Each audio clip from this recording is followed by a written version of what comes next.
खऱ्या अर्थाने आपण पाहतोय की नगर शहरामध्ये आम्हाला ह्या अशा गोष्टी अपेक्षित नव्हत्या, कारण की आम्हाला युती धर्माच्या हिशोबाने कोणत्याही पद्धतीने टीका न करता एकमेकावर आपण इलेक्शन लढावं अशा पद्धतीच्या आम्हाला वरतून सूचना आल्या होत्या.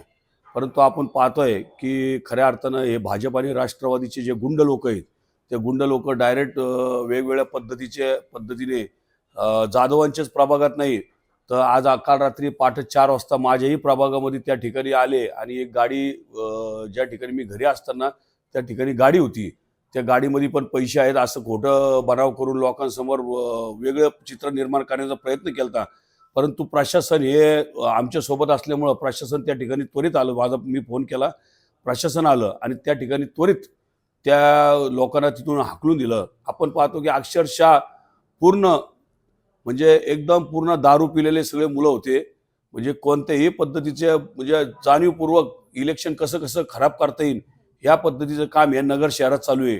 आपण जाधवचा प्रश्न विचारला तर जाधवच्या तिथं पाहिलं तर दत्ता जाधव यांचा जो मुलगा आहे तो कमी वयाचा मुलगा आहे आणि त्या मुलावर डायरेक्ट असा अटॅक करणं म्हणजे आपण पाहतोय की अनिल भैया जे बोलत होते ते काही चुकीचं बोलत नव्हते. आणि खऱ्या अर्थाने यापुढेही शिवसेना आम्ही ह्या दहशतीच्या विरुद्ध आणि गुंड प्रवृत्तीच्या विरुद्ध आम्ही आमचा लढा उभा करणार आहोत आणि लढा देणार आहोत. आता सुजय विखेंनी हा विचार केला पाहिजे की आपल्यासाठी कोण पळालं होतं, कोण आपल्यासाठी झगडलं होतं आणि तुम्ही कोणाच्या नादी लागतात. त्या आज तुम्ही कोणाच्या नादी लागल्यामुळं बॅकफुटवर गेला आहात हे त्यांनी त्यांचं आत्मपरीक्षण केलं पाहिजे. आणि खऱ्या अर्थाने पाहतोय की या ठिकाणी आपण काही जरी झालं तरी आपण तिघही वरती मित्रपक्ष आहोत.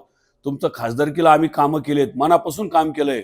आम्ही तन मन सगळं झोकून त्या ठिकाणी शिवसेनेने तुमचं काम केलं. आणि तशा आमचे जिल्हा प्रमुख ज्यांचा बायपास झालेला आहे आणि जिल्हा प्रमुखांच्या प्रभागातून जवळपास 3,500-4 हजाराचा सुजय विखेंना या ठिकाणी लीड आहे. तरी मला बघा की गलिच्छ अशा पद्धतीचं राजकारण करून त्या ठिकाणी राजकारण चालू आहे. आणि दत्ता गाडळकरच्या इथं त्या मुलाला मारहाण झाली, ठीक आहे, तिथं भेटायला जाण्याबद्दल आमचं काही दुमत नाही, त्यांनी भेटायला गेलंच पाहिजे. परंतु अनिल शिंदेला सुद्धा राजकारणाच्या पलीकडे जाऊन एक मैत्री असते, एक संबंध असतात, ते पण जोपासले पाहिजे. का एवढ्या खालच्या थराला या नगर शहराचं राजकारण जाईल असं आम्हाला मनातही शंका अशी वाटली नव्हती. नक्कीच या ठिकाणी पाहतोय की आम्हाला 4-5 लोक या ठिकाणी शिवसेनेचे टार्गेट केले जात आहेत. त्यांना असं वाटतंय की ह्या 4-5 लोकांना संपवलं की या नगर शहरावर आम्ही राज्य करू. पण या नगर शहरातली जनता अत्यंत सुज्ञ आहेत. त्यांना माहिती आहे अजून 2 दिवस बाकी आहे, त्यांना सर्व गोष्टी ज्ञात होत आहेत.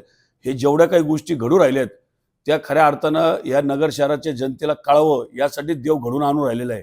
आणि खरा चेहरा याच्या समोर येऊ राहिलेला आहे.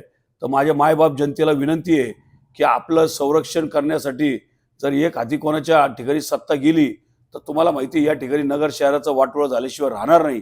त्यामुळं मायबाप जनतेने हा विचारपूर्वक निर्णय घेऊन चांगल्या लोकांना मतदान करावं हीच मी सर्वांना या ठिकाणी विनंती करतो.